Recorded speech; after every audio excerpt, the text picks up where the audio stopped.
يلا يا ولاد، اللي هيحل الفزوره اللي اقول لكم عليها دي هياخد البيضه دي. بيضه؟ قشطه. انا اللي هجاوب يا ماما الاول. لا انا يا ماما. لا انا يا ماما عشان خاطري. لا انت ولا هو. جاوبي يا بنتي يا بكيزه. يا بنتي ليه يا بكيزه؟ حاضر يا ماما. طب يلا قولي يا ماما. يلا بقى ركزوا معايا. قولي لي يا بنتي يا بكيز، كم بيضه بيبيضها الحوت في السنه؟ يا لهوي، ده ايه السؤال ده؟ ده ايه السؤال ده؟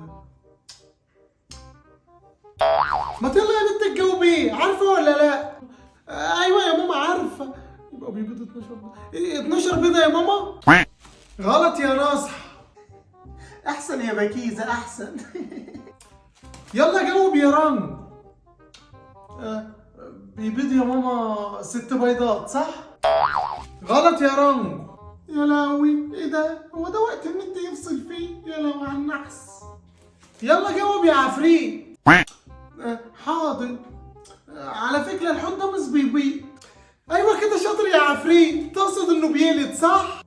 لا، لا بيلد ولا بيبيض. غلط يا عفريت. يلا قولوا لي يا حبايبي، اللي يعرف الإجابة صح يكتبها في التعليقات عشان يكسب البيضة دي.